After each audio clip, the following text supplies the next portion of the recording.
Julia Crowley, 52, wasn't too old to travel across the country or to believe in love. But in one cruel moment, she was discarded like she never mattered, mocked in public, abandoned without a place to sleep, and told she was past her worth.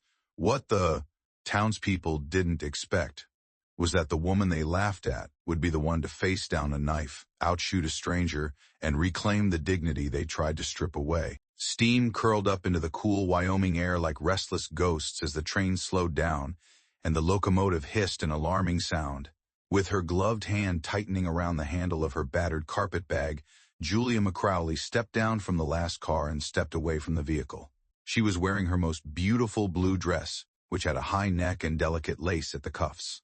The lace had faded over time and had been washed multiple times. Although the hem came into contact with the dust on the platform of the Rollins station, she did not notice it. Her gaze was locked forward, on the unattainable future that had been promised to her. With quivering fingers, she stroked the folded letter that was in her pocket.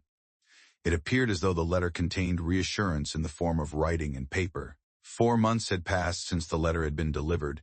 It had been sent by a rancher called Harlan Pike, who was a widower and in need of friendship, housekeeping, and a steady hand.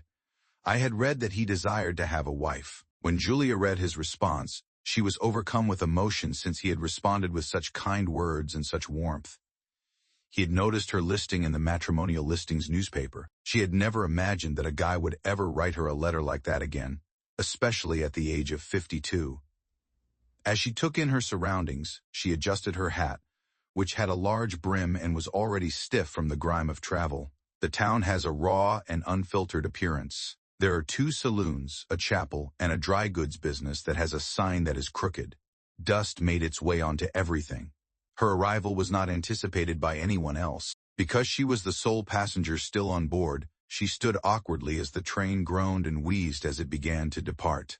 On the porch of the saloon that was adjacent, a group of young men were snorting and whispering to each other. The fact that they were looking at each other caused her skin to tingle. Behind Julia Crowley, a man's voice could be heard calling out to her. She abruptly turned around, her heart pounding. As expected, Harlan Pike was there.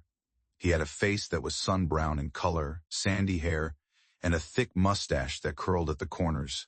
He was taller than she had anticipated he would be. He had a duster coat of a tan color, boots that had covered a lot of ground, and a handgun was slung over his hip. At first glance, a man of high moral standing. On the other hand, the minute their eyes connected, she felt a chill run down her spine. With a grimace that began on the surface and grew larger with each passing second, he fixed his gaze on her. When he looked at her, his eyes traveled over her face, her graying hair, and the small stoop in her back that she had diligently attempted to conceal. He stated in a direct manner, I thought you were younger." Julia's mouth opened slightly. "You never inquired about my age." As he glanced at the letter that she was holding, he said, "It wasn't necessary." Assumed that was a typographical error. Their cheeks were on fire. "Mr. Pike, you have written to me. It was you who said. I am aware of what I have stated." He averted his gaze, his expression becoming more resolute, not expecting someone of my mother's age to show up. She took the sting in her stomach. "Throughout your writing, you expressed a need for companionship and a steady partner. I have experienced both." He laughed in a devoid of any sense of humor, without a doubt steady. "However, what I desired was for someone to provide me with sons. This is not someone who has reached the end of their life." She was smacked in the face by the words. The boys at the saloon were laughing now, and they were not even trying to hide it. They were standing behind her. A low whistle is blown. Harlan addressed Julia with a tone that was resolute and definitive. "I'm not the type of person to dishonor a lady, yet I am unable to marry you. Simply put, that would not occur. You have already done so," she whispered at you. "You have made me feel ashamed." His cap was tipped in an odd manner. "Your train ride back to the east will be paid for by me." Her voice was strained as she yelled out, I sold everything I had in order to get here. Nothing may be used as a reference point." Nevertheless, he was already leaving the room. There was no one else on the platform save her. As if a lead blanket were being placed on her shoulders, the burden of each year that she had lived began to settle down. There was a call from one of the boys. "Have you need assistance carrying that luggage, ma'am?" Next, there was additional laughter. She went off the platform with her spine in a straight line, ignoring the tears that were burning behind her eyes, and the grasp she had on the carpet bag became even more firm. She had no concept as to where she was going to go. By the time the sun went down, her boots were covered in dust, and she had a hollow aching in her gut. The train had stopped earlier that morning, and she hadn't eaten since then. She found herself wandering around the outskirts of the town looking for a peaceful spot to sit, think, and make plans. Despite the fact that she had very little left in the world, her trunk was gone. She assumed that it had been taken when she had left it at the station while she was looking for Arlen. She was observing the horizon from the vantage point of a dry creek bed where she was sitting. Her cap was pulled back by the wind, and the wind danced with the stray strands of silver blonde hair that had gathered around her ears. Somewhere in the distance, coyotes could be heard howling. There had been countless incarnations of Julia Crowley, formerly a seamstress, a mother for a short time, and a wife. A nurse to her neighbors who were all dying. But what about this? This shame, this unbearable, gnawing loneliness, this was something that had never happened before.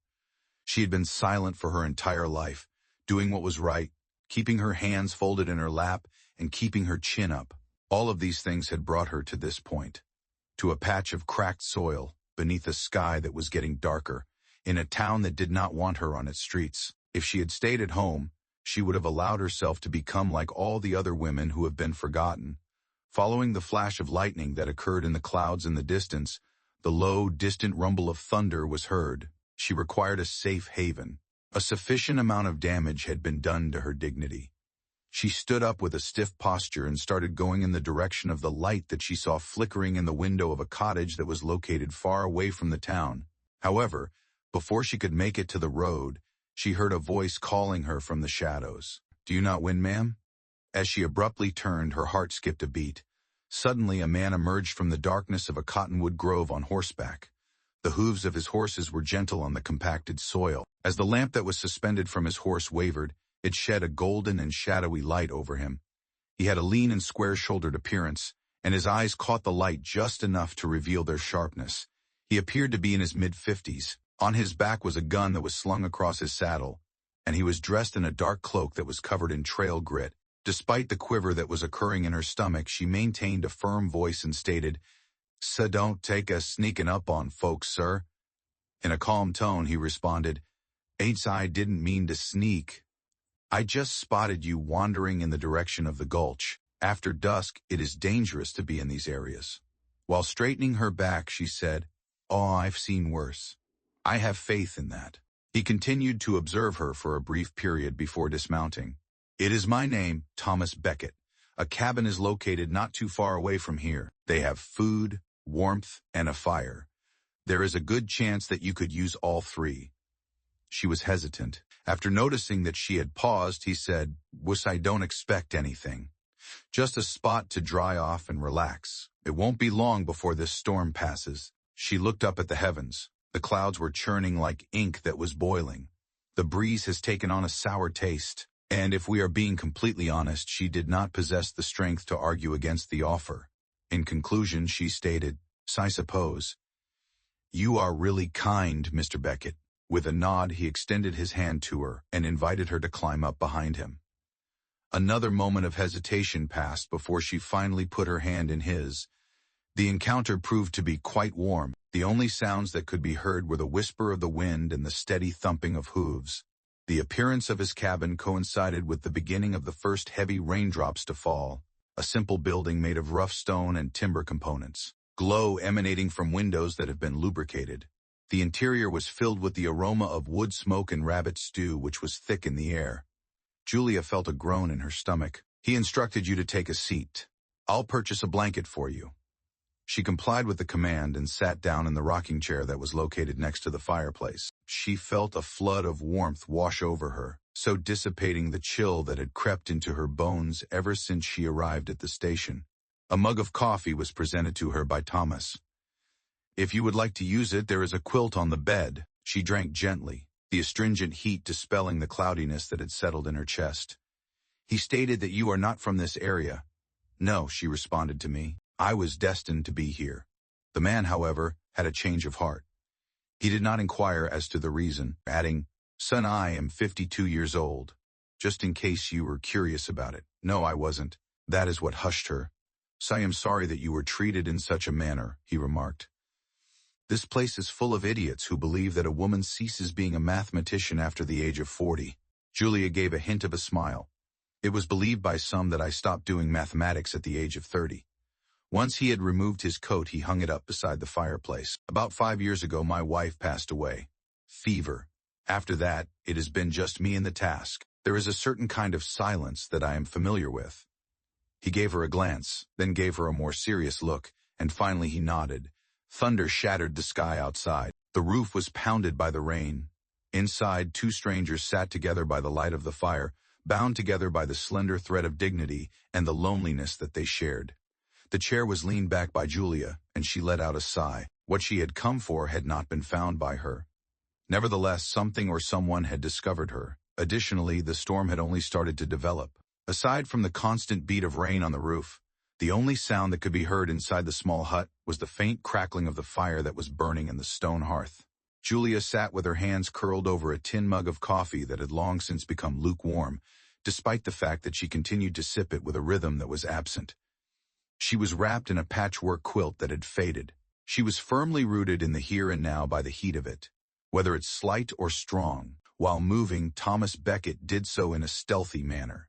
He was a man who was used to being alone and in silence, but he was not immune to the effects of these things. It was important for him to avoid looking straight at her as he placed another log on the fire and gently pushed it with the poker. She took note of the broad and worn set of his shoulders, which gave the impression that he may have carried more weight than the ranch required of him.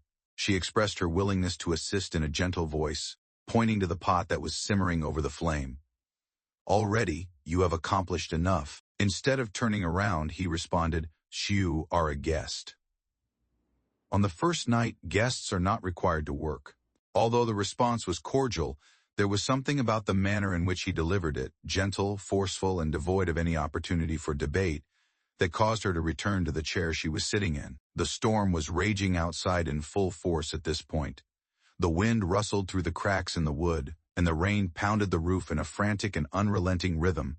The Western world did not waste any time or effort. Neither storms nor love nor heartbreak were present. When Thomas returned, he brought 2 bowls and poured out a stew that smelled like rabbit, potatoes, and sage mixed together. She acknowledged hers with a nod of gratitude, and then took the first mouthful, which left her astonished by the abundance of the food. Hunger heightened the depth of flavor. It wasn't until now that she comprehended how void she had been feeling.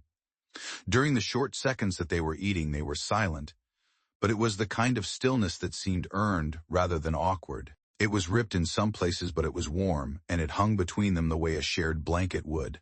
Finally, she responded with a statement rather than a question, stating that you were married. Indeed, he did respond, for 10 years. It's Hannah. Fever caused death. She possessed a lot of strength, is the daughter of a rancher, intelligent than I am. So what took place? This was the lungs, according to the doctor. It came on all of a sudden. I was unable to put up much of a struggle against her. Julia gave a slight nod. I was bereaved of a child. It was several years ago. A young male. 2 summers had passed. At that moment he fell ill, and the world never appeared to be the same again. When they looked at one another, a connection formed between them that was not based on the context of the situation, but rather on the kind of pain that is felt deep within the bones. I am sorry, he informed me. I am as well, she responded. On the outside, the storm continued to rage without let-up. Although his hand was shaking from the wind outside, Thomas reached over and placed another log on the fire. He did this while maintaining his composure. Have you got people in the East? She responded with a negative. This past winter, my sister passed away. This is my brother. To put it simply, he was kind up until the point where he required something. Later on, he was not. Not a single person is left. Another mouthful of stew was taken by her. I am the only exception. You have come a long way for a man who did not behave in a manner that would allow him to keep his word. I was under the impression that I had a second opportunity, she whispered. It occurred to me that perhaps someone might see me. He did not wait before saying, "One see you." The words were not romantic in any way, shape, or form. They, however, were truthful. The flickers of yellow and orange dancing in the flames were like memories that she couldn't quite put her finger on. She couldn't help but stare into the flames. In spite of the fact that the warmth of the stew had started to reduce the stiffness in her hands, the cold caused them to hurt. Despite this, the pain in her chest continued to be there. It was the pain of being considered unworthy, of having her hope burdened down and failing to meet expectations. Thomas got to his feet and started going through the dishes. This time, he did not prevent Julia from rising to assist, and she did so. Together, they moved with the gentle cadence of two individuals who were used to doing things by themselves and were amazed by how natural it felt to accomplish anything alongside another person. While she was drying the bowls, she searched the cottage with her eyes. Although it was little, it was kept in good condition. On the opposite wall, the tools were arranged in an orderly fashion. On the wall above the entrance was a gun. The quilt was pulled taut, and there was a trunk at the foot of the single bed that was tucked into the corner of the room. There was nothing but the minimum necessities and the man who kept them operating. There were no photographs, no trinkets, and nothing more. She saw that you are not one to deal with clutter. He responded with a sardonic smile, and I have never had the privilege of having it. It was that smile that pulled at something deep within her. His face was sculpted by the wind, the sun, and the difficult choices he had to make, but he was not gorgeous in the sense that she recalled young men being, and she was surprised to see kindness there, the kind of generosity she hadn't seen in years. After he had finished washing the dishes, he poured her another cup of coffee and gestured toward the rocking chair they were sitting in. By the fire, you will have a more restful night's sleep, she inquired. Tend you, I have another blanket at my disposal. It is not a terrible floor. Your back will suffer as a result. Already it has been ruined. He gave her a nod, as if he was delighted to have earned her grin, and she smiled in response to that. The ferocity of the storm began to subside, leaving behind only a few scattered taps and rumbles in the distance. A sense of comfort caused the air inside the cabin to become more dense. Thomas reached inside the trunk and retrieved the spare blanket, which he then rolled out and placed next to the fire. As she observed him, Julia was at a loss for words and unsure of what to do. When it came to situations like this, there was no roadmap. There is no proper protocol for two individuals who have been broken to share warmth after a day that attempted to break them. She questioned you in a soft voice, "Why didn't you remarry?" Prior to provide an answer, he gazed into the flames for a brief period. I was unable to come up with a justification that was compelling enough to give it another shot, perhaps till tonight, at the very least. It wasn't the flattery that caused her to catch her breath, rather, it was the weight of his words that did. When he turned to face her, he swiftly murmured, "Thomas, I apologize for causing you to be startled. It's just that there are times when you look at someone and realize that they've been through a lot of fire, but they haven't burned. They have just learned how to stay calm under pressure." In response to that, she was at a loss for words. In any case, she did not have to. The reason he had said it was not to impress her. It had been spoken by him because it was accurate. Once again, the wind groaned through the crevices in the wood, but this time it was more subdued. Despite the fact that the storm had overtaken itself, Julia had not. She sat back in a chair, wrapped the quilt around her shoulders, pulling it as tightly as she could. Shadows were thrown on the walls by the fire, and they danced as if they were ghosts finally freed from their chains. And from the depths of her being, a glimmer of warmth and the hope of something more began to flicker. He whispered, "You'll be staying for a few days," which was already more of a statement than a question. She replied in a tone that was just as gentle, "Have nowhere else." "Then you are actually in this location." She gave a slight nod and closed her eyes, not in a state of sleep, but rather in a state of relaxation, for the first time. The tranquility was broken by a knock. Julia stiffened her posture and flinched. Within a split second, Thomas was standing up with a weapon in his hand. Once more the knock came, and this time it was also louder and more urgent. Moving toward the door, he ceased his breathing and raised the latch on the door. On the other side stood a man who was completely drenched, his eyes wide and flashing as he stood there. With a jagged scar that ran across his cheek and a handgun that was holstered tightly against his hip, he represented neither youth nor age. Not only did he smell like danger, but he also appeared to be trouble. "In the evening," the man stated. "Cal is my name. I apologize for the inconvenience. About a mile to the rear, my horse suffered a leg break. Since then, I've been walking. The storm came dangerously close to drowning me. It was not Thomas who lowered the rifle. You were unsuccessful, Perhaps simply searching for a warm location to dry off a little bit. When the sun comes up, I will be gone. Julia moved in close proximity to Thomas, but she did not touch him. She was far enough away to provide him with silent support. This man at the door was not someone she trusted. His eyes moved over her in a calculated manner, as if he was attempting to locate her. "Are you coming by yourself?" Cal inquired with a half-formed smile. Thomas remarked in a stern tone, "Say is with me." Julia did not show any signs of flinching. She looked directly into the eyes of the stranger. A rescue was not required for her. However, it was a satisfying experience to be claimed, even if it was only for the purpose of protection. After taking a few steps back, Thomas opened the door halfway wide. "You are welcome to stay here for the night. Just the floor. You are willing to attempt anything. I'll lend you some money." Cal made a mock surrender gesture by raising his hands. "I wouldn't even consider it." Once he was inside, the cabin had a more intimate setting. Keeping her distance, Julia went back to where she had been sitting by the fire. She observed Thomas as he sat down between the visitor and her, gave the man a blanket, and maintained the gun within reach. He did all of this without uttering a single word. Although Cal was laid out at the entrance, Julia observed that his eyes were never completely closed. He remained attentive and patient. Once again, the atmosphere became heavy, but this time it was not with ease but with tension. Despite the fact that the storm that had been occurring outside had passed, another one had now arrived. Julia muttered, "So you think he's trouble?" When the fire had been out and the room had taken a moment to settle down, Thomas did not allow his eyes to open. "I am aware that he is. What are our options?" "It is not a problem for us," he stated plainly. All of that was sufficient. The weight of the comforter that was wrapped around her shoulders now seemed like armor. It was no longer the case that the cabin was a safe haven from the storm.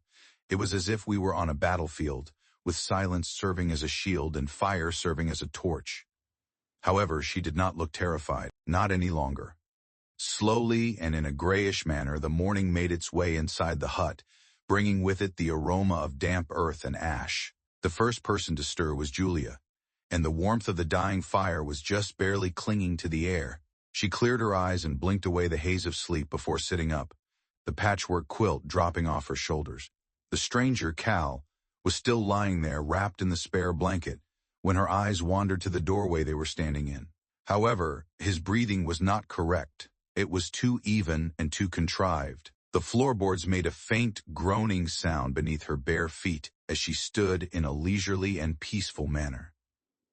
Thomas was the focus of her gaze. He was already up and seated in a chair close to the table, holding a cup of black coffee in his hands. He was drinking the coffee from a tin cup. In close proximity to his arm, his weapon was propped up against the wall. It was in that look that he gazed at her that they were able to convey everything that they needed to express.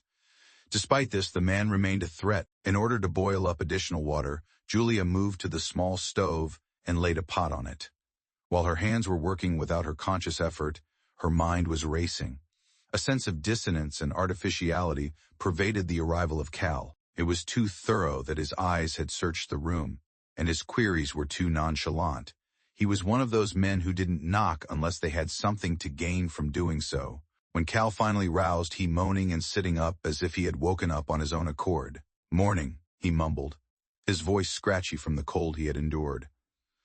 "The hospitality is greatly appreciated. The generosity of some people on this side of the river is not universal." But Thomas did not respond. His patience was comparable to that of a hunter as he observed the man. Cal was presented with the coffee that Julia had poured without uttering a single word. He accepted it with a grin that was crooked and greasy. When he asked, "Farce, you two married?" He was sipping. He responded with a negative. "Could have managed to trick me." Once more he glanced at Julia for an excessive amount of time. "You continue to look out for one another as if you have been together for many years." Julia did not show any signs of flinching. "We make sure to look after ourselves." I then heard Thomas's voice, which was as refreshing as a mountain spring. "Cal, what is it that has taken you to this point? I lied to you, the horse had broken a leg. Funny, the storm was terrible, yet it didn't arrive very quickly. Knowing that there is no cover for miles, this is something that only an idiot would ride into." Slowly and deliberately, Cal put his cup down on the table. "You think I'm a fool, no?" Despite the fact that he was not blinking, Thomas was just perplexed as to why a man who was limping into cabins in search of shelter was not carrying a pack, saddlebag, or shirt.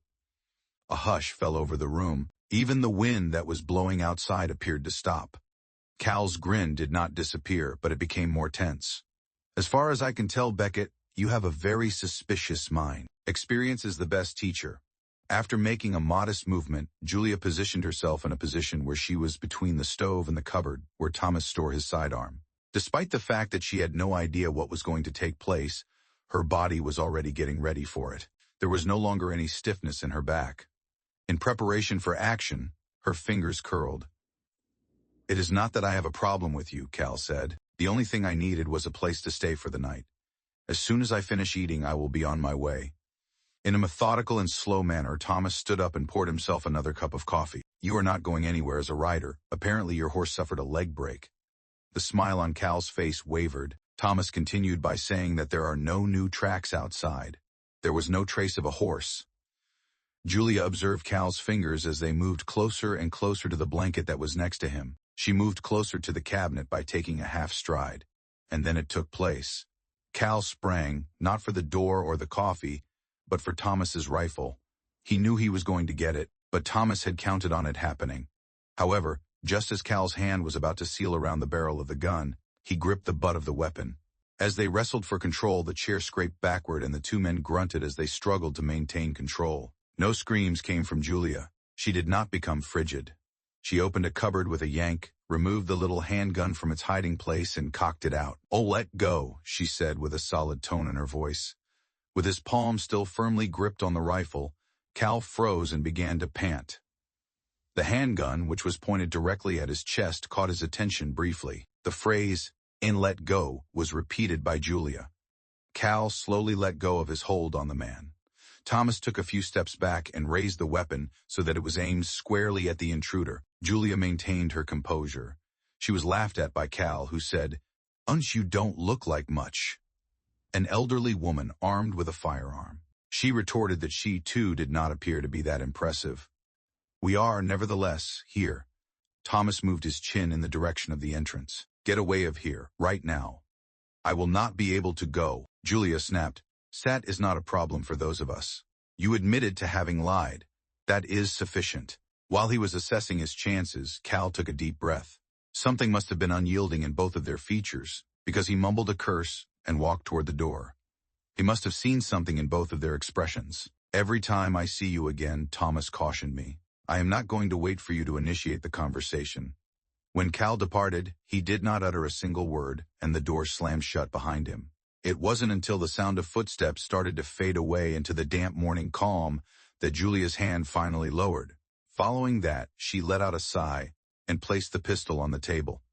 When Thomas stared at her, he had a lingering expression on his face that was difficult to decipher.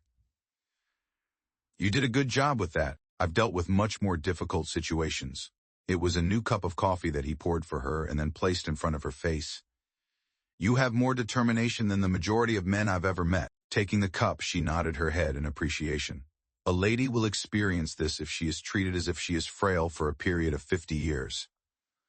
Thomas took a seat. They did not communicate with one another for a considerable amount of time. Taking a drink of their coffee while listening to the world regaining its composure respectively. Subsequently, once they had finished their breakfast in complete silence, they went outdoors together. After the rain had stopped, the sky was cloudy and drew down low. On the other hand, the dirt and tension on the ground appeared to have been removed. The footprints that Cal left behind were not too deep and were dispersed. He hadn't traveled too far. In response to the direction, Julia switched her attention to Thomas. "How likely is it that he will return?" Thomas gave a slight nod. "As soon as possible, if not today, and then we ought to be prepared. In addition to 2 rifles, I also have a shotgun." It was she who stated, "Sin, I have a needle and water that is boiling." This caused him to giggle, a little bark of amusement that helped to break the tension in the room. They went back into the building. After lunch, Julia assisted in repairing a broken fence post that was in need of repair. The sleeves were rolled up, her hands were burned and reddened. As Thomas observed her work, he did it not out of uncertainty but rather with a mild appreciation. She did not request any assistance or relaxation at any point in time. All she did was carry out the necessary tasks.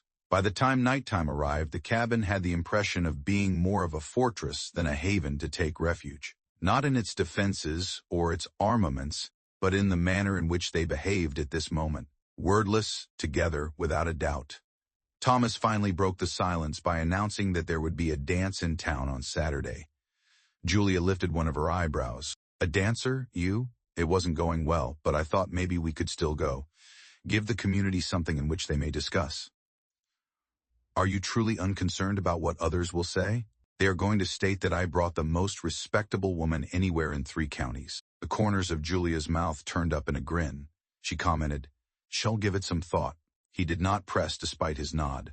Then, however, a warm sensation spread throughout her chest, and it was subtle, quiet, and persistent. Thomas continued his conversation later that evening as he was washing the dishes. Harlan Pike is a coward, as you are aware. It was her assertion that cowards usually hide behind regulations. Too old, too poor, and too unremarkable.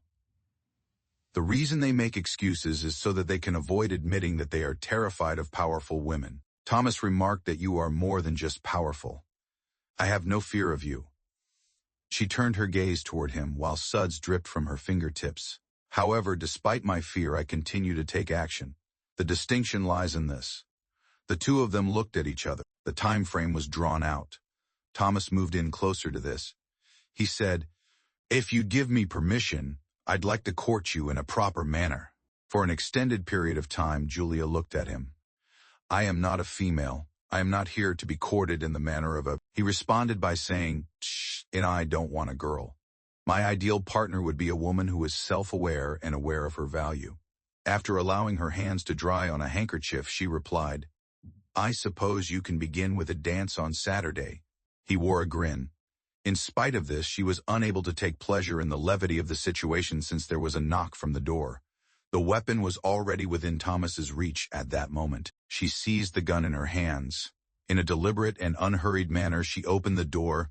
No, it was not Cal. Harlan Pike was the number. His appearance was more pristine than she had recalled. Better dressed than before, feeling anxious. He referred to Julia. "Please accept my apologies." She didn't move out of the way.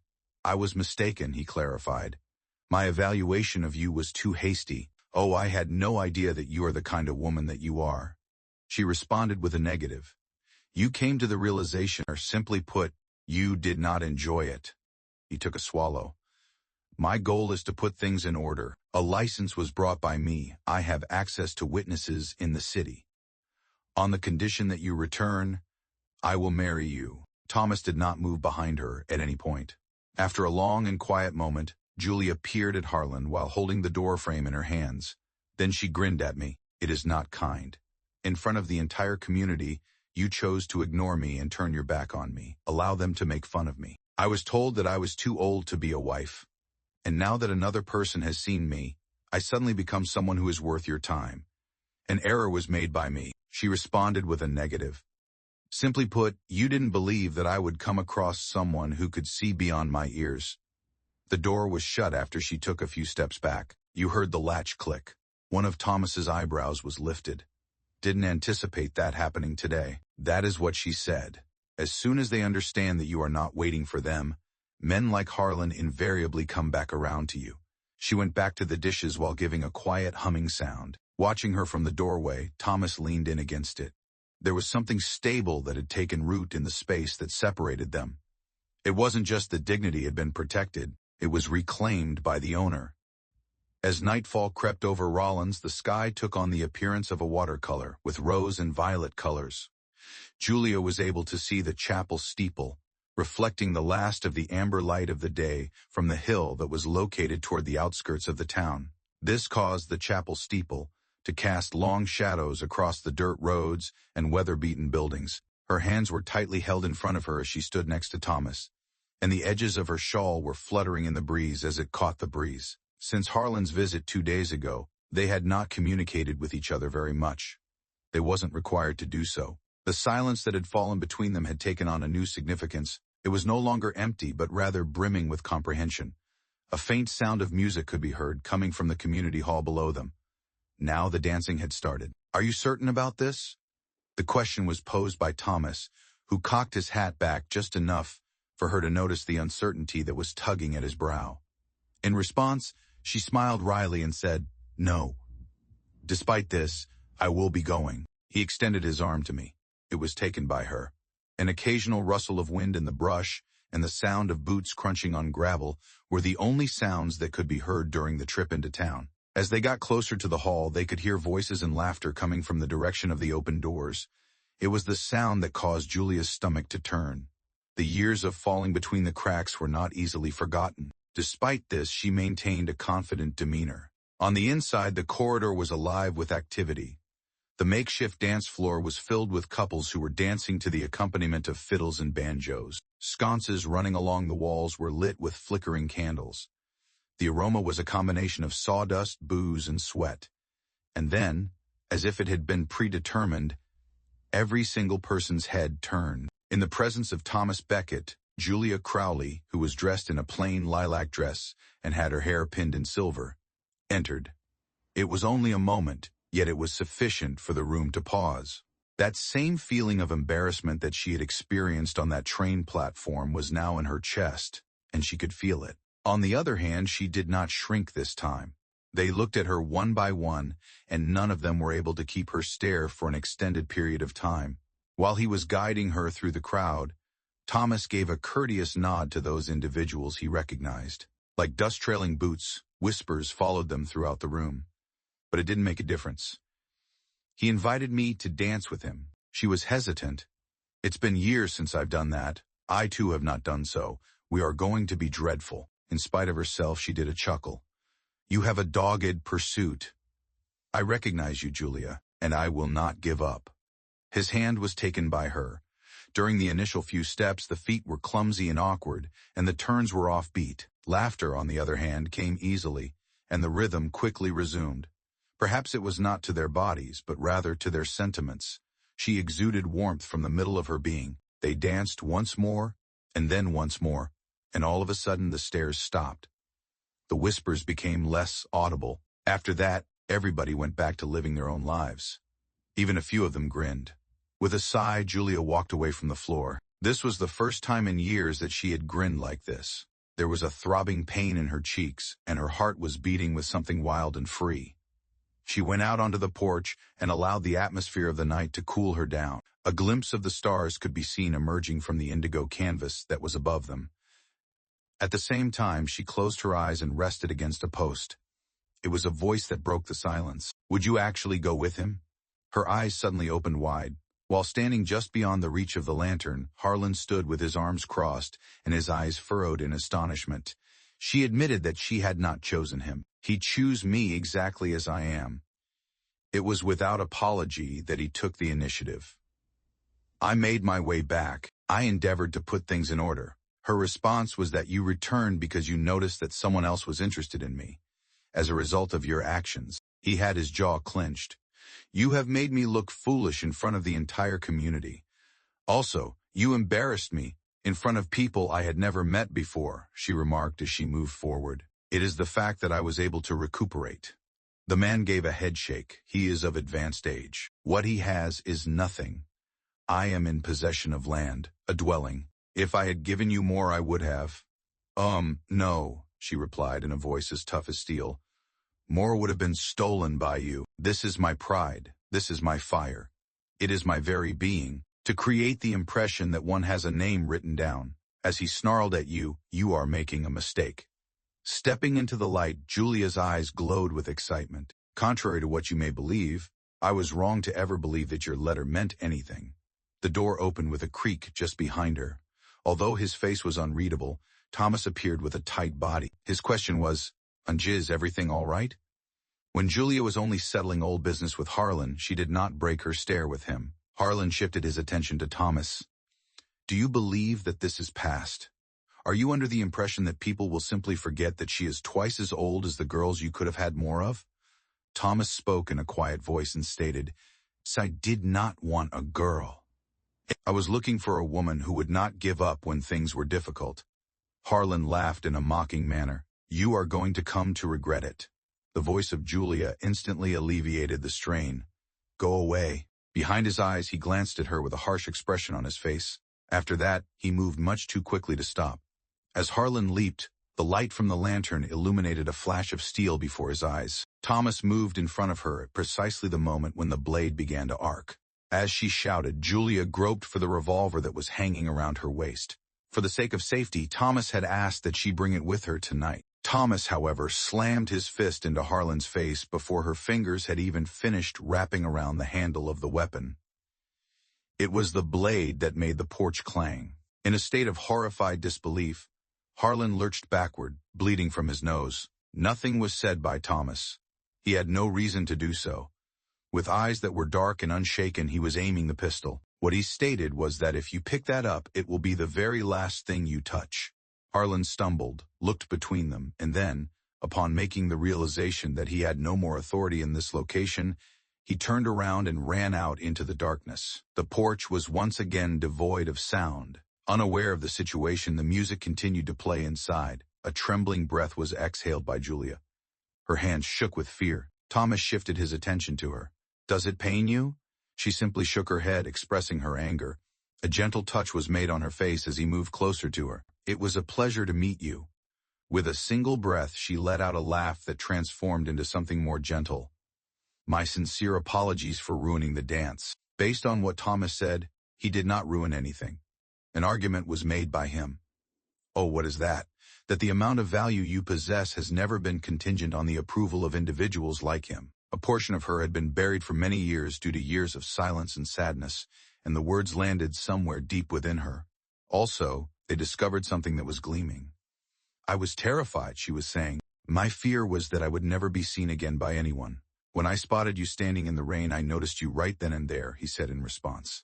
"A woman who went to such great lengths for love and who did not degenerate when she was let down by it." At that moment, he reached into the pocket of his coat and extracted a small item. The edges of a velvet ribbon that has been frayed. "This belonged to my wife," he stated. "Immediately following our wedding, she wore it around her wrist on a daily basis. I decided to keep it after she went away, since I believed that I might never give it to another woman." Julia simply stared at it. She was unable to breathe. "I would like for you to have it," he stated. With reverent fingers, she made her way to the ribbon. Thomas did not question her about her history. It was a future that he was providing her. "The majority of males are not interested in me," she muttered. "I am not like most males," he said. "Moreover, you are everything that I did not realize I required." Her voice fell and shook. "That is the truth." He reached out and seized her hand, then crushed it against his chest. "Do you have that feeling? It goes to you." She then leaned against him, her forehead resting on his, and allowed the silence to settle into her like dust after a storm. When a new life began, it was not necessarily accompanied by parades and horns. There were times when it started on a porch that was lighted by lanterns, with the past finally being put in the rearview mirror, and a man who was willing to fight alongside you rather than in front of you. After that, as they were walking back to their house under a blanket of stars, Julia reflected on all that she had feared, including the fact that she was too old, too late, and too forgotten, and she flashed a grin. However, she had not been too elderly. To put it simply, she had been waiting for a man who had seen her. Keep this in mind if you have ever experienced feelings of being discarded, forgotten, or disregarded. Some stories don't blossom until the late spring, but when they do, they take on a more vibrant appearance. Do not forget to give this story a like, subscribe to the channel, and leave your thoughts in the comment section if it has moved you. It is important to keep in mind that love has no time limit attached to it.